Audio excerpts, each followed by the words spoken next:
말씀의 제목은 환난의 때를 위한 지혜와 믿음입니다. 공교롭게 우리나라에 대한 일본 반도체 소재 수출 규제로부터 시작된 한일 간 경제 분쟁과 또 갈등이 시간이 갈수록 심각한 양상으로 치닫고 있는 것 같습니다. 가뜩이나 일본 하면 좋은 감정이 있는 것이 아닌데 좋지 못한 감정이 쌓여 있는데 여기저기서 이런 때에 망발에 가까운 여러 가지 일들이 자꾸 벌어지니까 마치 불난 집에 기름 붓는 듯한, 그래서 불길이 확 커지고 있는 그런 느낌을 갖게 됩니다. 경제적인 면에서야 어디를 봐도 우리가 일본의 그런 공세들을 잘 막아낼 수 있겠습니까? 여러 가지로 힘에 부친다라고 하는 생각을 하게 됩니다. 그런데 사실 한일 간의 문제는 그런 단순하게 드러난 힘과 어떤 무기의 차이만 가지고 이야기할 수 없는 그런 부분들이 분명히 있습니다. 그래서 우리가 잘 아는 영화에서도 신에게는 아직 12척의 배가 남아 있습니다. 이러면서 전의를 불태웠던 그 이순신의 이야기가 있지 않습니까? 잘 보면 우리나라에는 위기 때마다 발현이 되는 어떤 국민성이 있습니다. 그래서 어떤 위기 때마다 새로운 어떤 과제들과 또 중요한 일들을 이렇게 넉넉히 감당하면서 해가는 여러 가지 일들을 보면서 이번에도 기도하기는 이런 시련과 이런 위험들을 잘 이겨낼 수 있게 해주십시오. 그렇게 기도하게 됩니다. 봤더니 이 정부 한 것은 관계없이 사람들 사이에서 그런 이야기들이 참 많은 것을 보았습니다. 마치 독립운동은 못했어도 이 불매운동은 한다 이러면서 전의를 불태우거나 하는 사람은 어떨지 모르지만 듣는 사람에 따라서 사실은 생각이 다를 수 있는 말이긴 한데요. 참 어쩌면 이런 말들을 쓰는지라고 하는 생각을 하면서 참 사람의 마음을 잘 이렇게 막 불지르는 말들을 잘한다라고 하는 생각을 하면서 듣게 되는 말이 뭐냐면, 개싸움은 우리가 할 테니 정부는 당당하게 나가라, 이런 이야기도 있더라고요. 어떤 게 개싸움인지는 모르겠지만 또 어떤 게 당당한 건지는 모르겠지만 사실은요, 저는 그런 느낌을 받았습니다.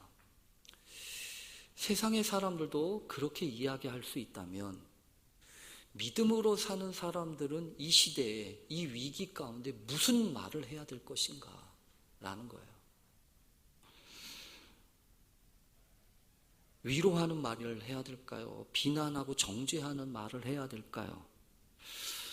사실은 이 물건을 만드는데도 일본이 소재를 주지 않아가지고 이 공정이 제대로 돌아가지 않는 것 때문에 경제가 휘청거리고, 또 그것 때문에 여러 가지 많은 말들이 있는 것을 보면서 사실 신앙으로 봤을 때는요, 훨씬 더 심각한 부분들이 많이 있습니다.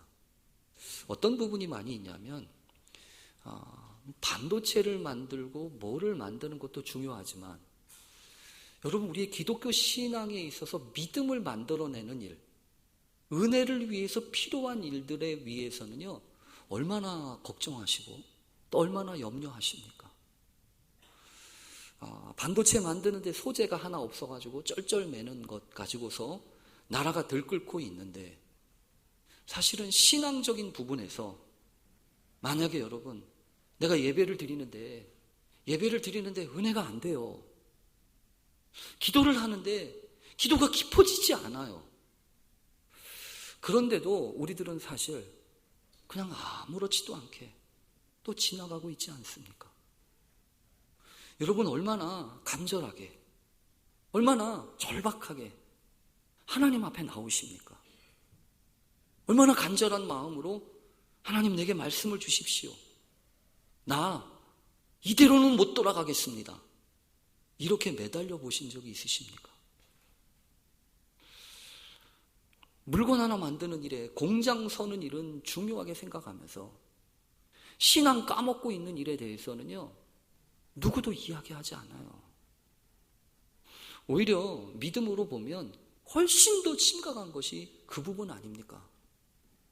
더 이상 예배를 드리는데 간절함이 없어요. 더 이상 말씀에 대한 절대성을 잃어버렸어요.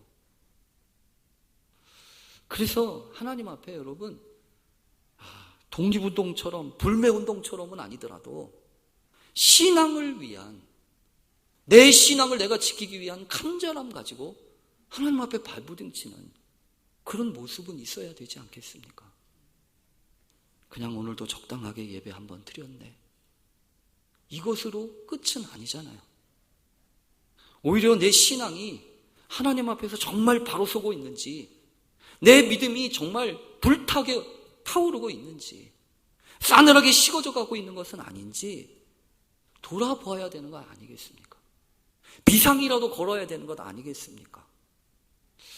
오늘 본문은요, 마지막 시대를 위한 위기 관리 매뉴얼과도 같습니다. 아마도 여러분, 개인이나 어떤 공동체나 나라나 위기와 환난을 좋아할 사람은 아무도 없을 겁니다. 어찌 되었든 위기가 오고 환난이 오면 힘들잖아요. 어렵잖아요. 그래서 보통 웬만하면 위기에서 빨리 벗어나는 것이 복이라고 생각을 하고, 어찌 되었든 환난을 면하게 되는 것이 은혜라고 생각하지 않습니까? 공연히 환난 당하고 어려움 당하고 고통 당하면 내가 뭐라도 죄나 지었나 이런 생각 들고 주눅 들고 그러지 않습니까? 그런데요, 어떤 환난은 분명히 그래요. 내가 조금 더 준비하고 내가 좀 더 잘 관리하면 얼마든지 막을 수 있었던 그런 일들도 있습니다. 건강 같은 것도 여러분 그런 영역이 있지 않아요? 버젓이 내가 어디가 약해요, 어디가 부족해요, 그러면 그 건강을 관리하기 위해서 정말 열심을 다해서 준비하고 그래서 막는 것들도 있잖아요. 그런가 하면 나는 열심히 한다고 했는데 내 힘으로는, 내 능력으로는 어쩔 수 없이 다가오는 그런 어려움도 있지 않습니까? 그래서 이것을 천편일률적으로 이야기할 수는 없어요. 그러나 요즘 들어서 부쩍 생각이 되어지는 것은 뭐냐 하면, 개인이 되었든 공동체가 되었든 나라가 되었든 이제 위기를 만나고 환난을 만나는 것은 어쩌면 이제 선택이 아니다, 어쩌면 이제 필수다라는 생각이 들어요. 그래서 이렇게 뽑아가지고 골라가지고 이거는 되고 저거는 안 된다고 이야기할 수 없을 만큼 살다 보면 필연적으로 다가오는 것이 위기고 어쩔 수 없이 만나야 되는 것이 환난처럼 느껴지는 것이 더 많습니다. 그러니 필요한 게 있죠. 뭐냐 하면 위기관리 매뉴얼이에요. 어떤 어려움이 올 때, 어떤 시련이 올 때 어떻게 해야 되는지. 왜냐하면 그때가 돼서 막상 닥치고 나면 허둥지둥하잖아요. 그래서 이렇게 할까 저렇게 할까 마음은 발을 동동동동 구르는데 실제로는 뭐 하나 제대로 못하는 그런 일들이 얼마나 많이 있습니까? 그래서 오늘 우리 본문은요, 실제로 그런 것과도 같습니다. 마지막 때가 되면 어떻게 그 마지막을 견디고 마지막을 준비해야 될지, 그 마지막 시대를 살아가기 위한 위기관리 매뉴얼이 오늘 이 마태복음 24장에 있는 말씀이라고 저는 생각이 됐어요. 무엇보다 오늘 말씀을 보면서 우리가 분명히 기억해야 될 것은 이겁니다. 이제 환난은 당연한 것이라는 겁니다. 환난을 요리조리 피해서 갈 생각 말하는 거예요. 여러분, 실제로 우리가 신앙생활을 할 때나 또 여러 가지 일들에 있어서 볼 때 위기를 좋아하진 않지만, 환난을 즐거워하진 않지만, 우리가 위기와 환난을 피해가지고 갈 수 있는 길은 거의 없어요. 오히려 하나님께서도 그런 경우가 많습니다. 하나님도 우리에게 우리가 이런저런 환난과 시련을 좀 거두어 주세요, 피하게 해주세요 라고 하는 그런 기도를 하게 되지만 하나님은 때때로 여러분 분명히 그럴 때가 있다는 거죠. 일부러라도 환난의 자리로, 시련의 자리로, 위기의 자리로 이끄실 때가 있다는 거예요. 그래서 여러분 분명히 그렇습니다. 제가 이번 주간에 읽은 책 가운데 존 오트버그 목사님이 썼던 단순하게 믿어라 라고 하는 그 책이 있어요. 아마 예전에 제가 말씀을 나누면서 그 이야기를 나누었던 그 내용 중에 하나인데요. 그 내용에는 이런 내용이 있습니다. 마태복음 14장에 나오는 그 사건을 배경으로 해서 그 책을 쓰신 건데요. 그 내용은 어떤 거냐 하면 오병이어 사건이 있고 난 다음에 벌어지는 일입니다. 오병이어 아시죠? 보리떡 5개, 물고기 2마리 가지고 사람들을 5,000명 이상 되는 많은 사람들을 먹이신 다음에 무슨 일이 있었냐 하면 예수님이 갑자기 제자들을 막 서둘러 가지고 야야야야 이 나머지 정리는 내가 할 테니까 너희는 빨리 배 타고 저쪽 건너편으로 가라 이렇게 이야기하세요. 일부러 하나님이 주님이 그러셨던 것 같아요. 아마 왜 그랬냐 하면 성경을 보면요 그런 기적 앞에서 사람들이 그 음식을 맛보고 그 배불렀던 그 사람들이 이제 예수님을 왕으로 삼으면 되겠네 이런 생각을 해서 왕으로 삼으려고 하는 많은 일들이 있었기 때문에 예수님은요 그것으로부터 제자들을 보호하시기 위하여 야 너희들 빨리 이거에 신경 쓰지 말고 빨리 배 타고 가라 이러면서 제자들을 배 타고 보내신다고요. 그런데 그 배 타고 가다가 어떤 일을 만나냐 하면 큰 풍랑을 만나서 죽을 똥살똥하는 그런 어려움을 만나게 돼요. 그래서 예수님이 그 제자들을 먼저 보내시고 산 위에서 이렇게 보는데 바람이 심상치 않고 물결이 막 치는 것을 보면서 제자들이 힘들겠구나라고 하는 생각을 가지셔서 이제 물결 위를 걸어서 제자들에게 가십니다. 여러분 생각해 보세요. 그게 도대체 가능한 일입니까? 사람의 생각으로는 가능하지 않은 일이잖아요. 근데 그 물결 위를 걸어서 저벅저벅 가셔요. 근데 그 물결 위를 걸어서 그 한밤중에 그 물결 위를 걸어오시는 예수님을 보고서 제자들이 얼마나 놀랐을까요? 유령인 것처럼 끔찍하듯이. 그래서 깜짝 놀랍니다. 근데 예수님이 그러세요. 두려워하지 마라. 내니 두려워하지 마라. 그러면 여러분 보통 그냥 지나가면 좋은데 그 제자들 중에 한 사람이 좀 특별한 제자가 있었어요. 베드로라고. 이 베드로라고 이 특별한 제자가 어떤 생각을 하냐 하면 주님! 만약 당신이 내가 아는 그 주님이 맞으면 나로 하여금 당신한테 무리를 걸어서 오라고 해보십시오. 이렇게 얘기해요. 여러분 지금 이게 무슨 얘기입니까? 자기도 무리를 걸어가겠다는 얘기 아닙니까? 그러면 여러분 예수님이 어떻게 해야 맞습니까? 야 임마 너 제정신이냐? 나야 걸어올 수 있지만 너야 네가 걸어온다고? 야 아서라 아서 그냥 거기 가만히 있어. 내가 지금 가고 있잖아. 이렇게 얘기하셔야 맞는 거 아니에요. 근데 그때 이 마태복음 14장에 보면 예수님이 무슨 생각을 하셨는지 모르지만 와라! 이렇게 얘기하세요. 와라! 이렇게 얘기하신다고. 그래서 제자 중에 베드로가 여러분 오라고 그러니까 못 갈 것도 없잖아요. 바다 위를 걸어서 저벅저벅 갑니다. 잘 갔으면 좋았을 텐데 잘 가다가 물결을 보고 바람을 보면서 빠져들어가요. 이 빠져들어가는 이 베드로가 예수님한테 허우적거리면서 주님 나 빠져 죽게 생겼어요. 건져주세요 라고 이야기했을 때 예수님이 다시 손을 내밀어서 이 베드로를 건져주시면서 배에 오르시면서 물으십니다. 믿음이 작은 자여 왜 의심했냐. 여러분 이야기하신 게 거기가 끝이에요. 그런데 아까 말씀드렸던 존 오트버그 목사님 있잖아요. 그분이 그런 생각을 했어요.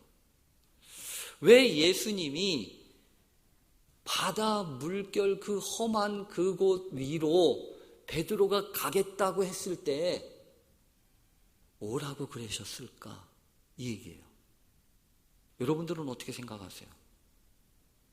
왜 예수님이 오라고 그랬을까요? 위험한 줄 몰라서 그러셨을까요? 이 베드로가 실패할 줄 몰라서 그랬을까요? 아니라는 거예요. 이 오트버그 목사님이 하는 얘기 중에 재미난 얘기가 있어요. 만일 주시오든 나를 명하사 무리로 오라 하소서라고 베드로가 이야기를 했을 때 이분의 상상력을 따라서 썼던 글을 제가 그대로 읽어보면 이렇습니다. 어둠 속에서 예수님은 미소를 지으셨을 거다. 아마도 소리내어 웃으셨을지도 모른다. 왜냐하면 적어도 배 안에 한 사람쯤은 자신을 이해했기 때문이다. 베드로는 주님이 무엇을 하시려고 하는지 어렴풋이나 감지했고 자신도 그 모험에 동참할 수 있다고 믿었다. 그래서 그는 역사상 최초로 무리를 거르려고 마음먹고 나를 명하사라고 말했다. 여러분, 가장 안전한 곳이 어디입니까? 물결이로 풍랑이 있는 이곳에서 가장 안전한 곳이 어디입니까? 어쩌면 그렇지 않겠어요? 배는 안전하고 배 밖은 물결이 넘실대니까 거기는 위험하고. 그런데 진짜 안전한 곳은 배 안이 아니죠. 배 안이 있다고 안전한 게 아니고 어디가 안전한 곳이냐면 예수님 계신 데가 제일 안전한 곳이잖아요. 예수님 계신 데가 안전한 거지. 배 안이라고 안전하겠냐고요. 그래서 이 오트버그 목사님이 이런 말로 결론을 내려요. 배 밖으로 나가지 않는다면 절대로 무리를 걸을 수는 없다. 여러분 그렇지 않겠어요? 우리도 내가 머물러 있는 배가 안전하다라고 생각을 하고 그곳이 좀 오래 갔으면 좋겠다라고 생각을 하는데 사실은 그렇지 않아요. 하나님은요, 풍랑을 여시고 막 흔들어 대실 수도 있어요. 요나 같은 사람 여러분 기억하시지 않습니까? 하나님의 말씀을 듣고 다시스로 가는 배를 타고 갔지만 니느웨로 가라고 하는 말 대신에 하나님의 낯을 피해서 다시스로 가는 배를 타고 배 밑창에 들어가서 잠들어 있었지만 그곳이 안전한 곳이 아니었잖아요. 하나님이 깨우시지 않습니까? 그 풍랑을 보내서 깨우시지 않습니까? 그래서 결국 어떻게 됩니까? 나를 들어 바다에 던지시오. 이렇게 말할 수밖에 없지 않았어요? 그래서 결국 고래 뱃속까지, 고래가 아니라 큰 물고기 뱃속까지 들어가지 않습니까? 여러분 안전한 곳은 배 안이 아닙니다. 때로 여러분 그럴 수 있어요. 우리도 나를 지금 안주하게 만드는 것이 무엇인지 돌이켜봐야 합니다.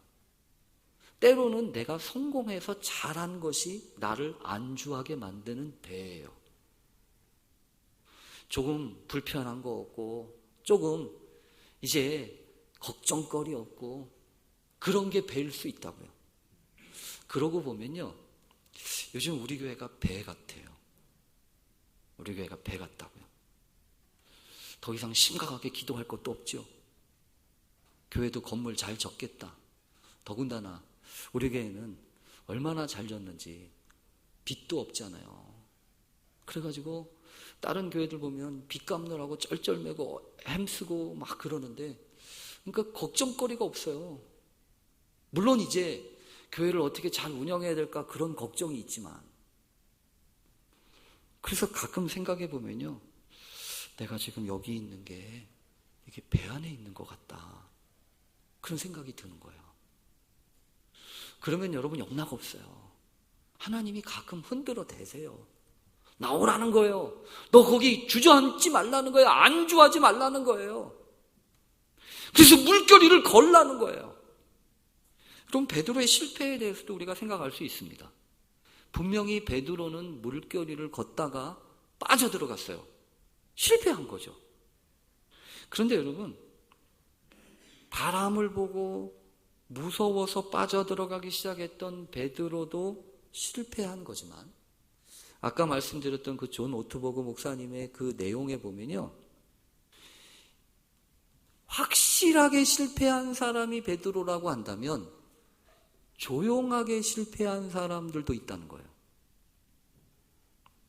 눈에 띄게 실패한 사람들, 남의 앞에서 실패한 사람이 베드로라고 한다면 남모르게 실패한 사람들도 있다는 거예요. 누굴까요? 배 안에 있던 다른 제자들. 그 배 안에 있던 다른 제자들도 역시 실패한 사람들이라는 거예요. 조용하게, 남모르게 실패한 사람들이라는 거예요. 여러분, 왜 그게 이해가 되냐 하면 베드로는 적어도 하나님의 능력을 경험합니다. 그리고 뭐가 진짜인지를 압니다. 아, 내가 바람 보고서 빠져들어갔구나. 내가 물을 보고, 주님을 보고 갈 때는 내가 빠지지 않았는데 보이지도 않는 그 바람 소리 듣고 바람 일렁이는 물결 보다가 내가 빠져들어갔구나. 이제 앞으로는 그러지 말아야지. 또 내가 빠져들어갈 때 주님 나를 도와주세요 라고 내가 손을 드니까 주님이 나를 건져주셨구나. 이거는 적어도 알았을 거 아니에요. 이거는 그 사람 어느 누가 그렇게 알았을까요? 그러니까 베드로는요, 실패도 했지만 배운 것도 있는 거예요. 근데 배 안에 있던 사람들은요, 배운 게 없는 거예요. 때로 여러분, 우리에게 다가오는 위기와 시련과 환난은 우리를 힘들게 하고 아프게도 하고 괴롭기도 하지만 분명히 그 안에 하나님의 섭리가 있고 하나님의 뜻하심이 있다면 실패도 넘어짐도 나쁜 거 아니에요. 오히려 그것을 통해서 하나님 우리를 더 정신 차리게 하시고 더 깨닫게 하실 거예요. 그래서 여러분, 분명히 기억하십시오. 환난과 시련과 이런 어려움을 피하려고 하면 미래가 없어요. 오히려 우리는 우리 앞에 있는 시련과 환난과 이런저런 어려움을 통해서 더욱더 실력을 쌓고 성숙해가고 잘하는 그런 사람으로 우리를 부르시는 겁니다. 아멘이에요. 우리 앞에 있는 시련 때문에 아멘이에요. 우리 앞에 있는 어려움 때문에 아멘이라고요. 근데 오늘 본문에 그래서 주님이 그렇게 이야기하시면 좋겠다고 생각을 했어요. 근데 오늘 본문 위기관리 매뉴얼과 같은 이 말씀을 보면서 제가 갸우뚱했어요. 왜 갸우뚱했냐면 이 말씀 때문에 그렇습니다. 그러므로 너희가 선지자 다니엘이 말한 바 멸망에 가증한 것이 거룩한 곳에 선 것을 보거든 읽는 자는 깨달을진저 그때에 유대에 있는 자들은 산으로 도망할지어다. 여러분, 결사항전의 의지를 불태우고 나가서 싸워라 라고 이야기하시면 좋을 것 같은데 주님이 그렇게 얘기하지 않으셨잖아요. 어디서 뭐 하라고요? 산으로 도망하라고요. 그래서 저는 이 말씀이 아니 산으로 도망하라고 하면 피하라는 얘기네, 그렇게 이해했어요. 근데 아까 제가 말씀드렸던 거하고는 정반대 이야기잖아요. 그래서 오늘 말씀을 보면서 도대체 왜 이렇게 이야기를 하셨을까라는 생각을 하면서 여러 가지를 생각해 봤어요.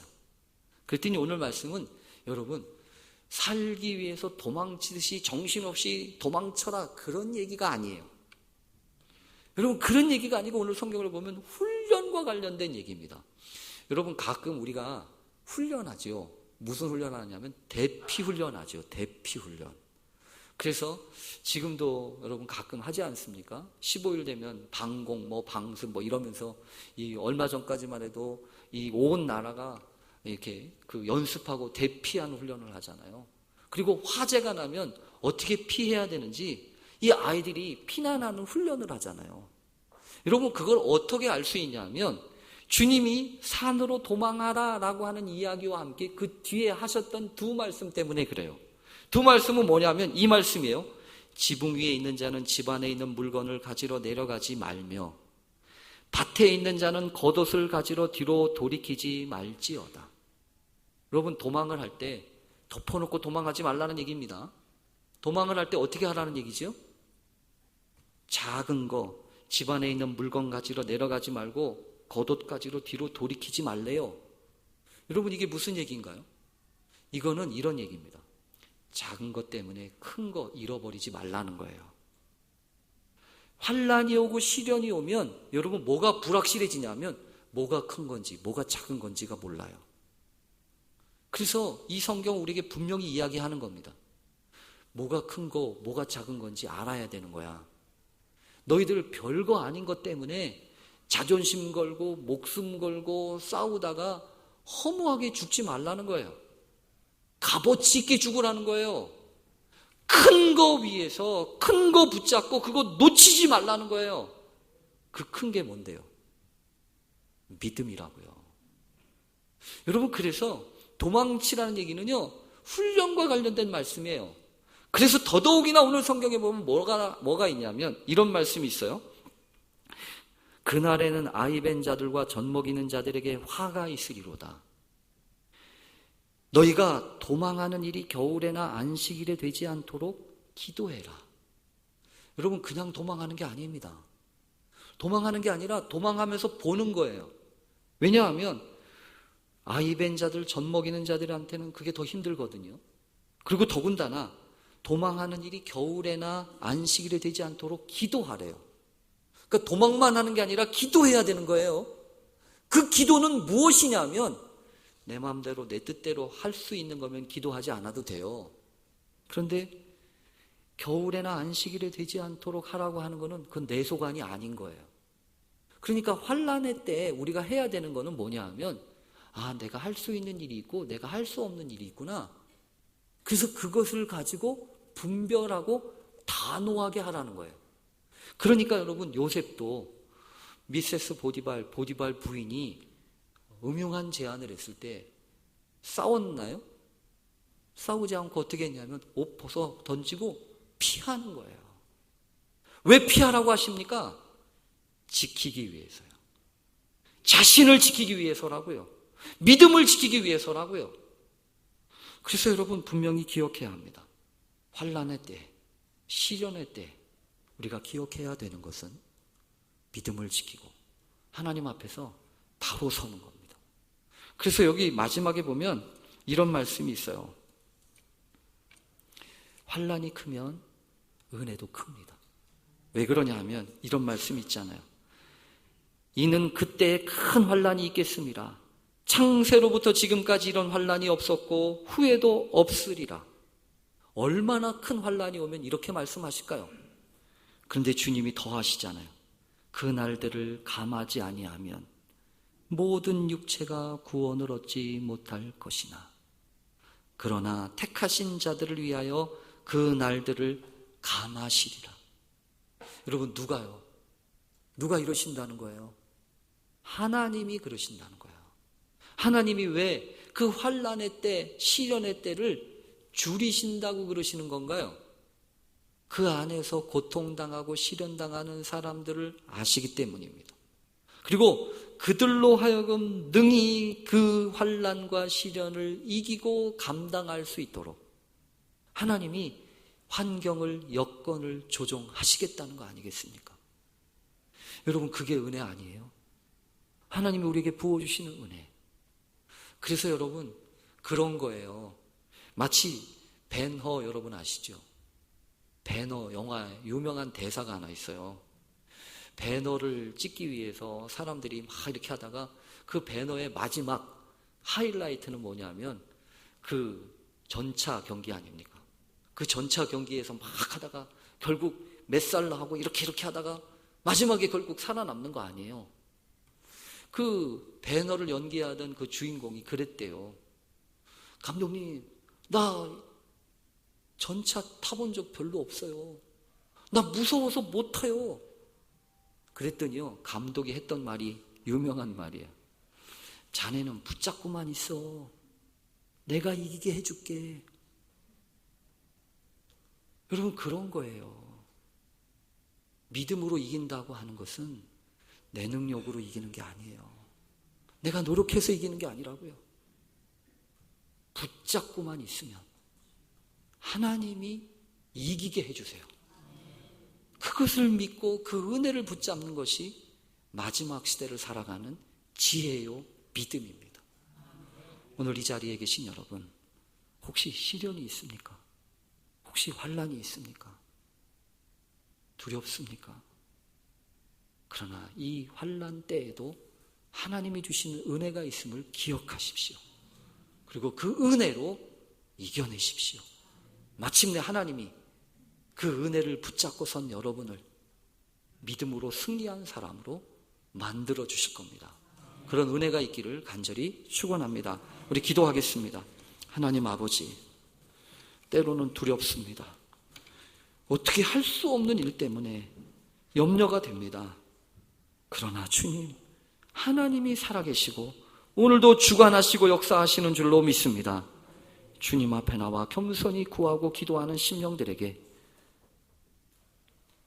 그 날들을 감하시며 능히 감당케 하시는 하나님의 특별하신 은혜가 있게 해 주시옵소서.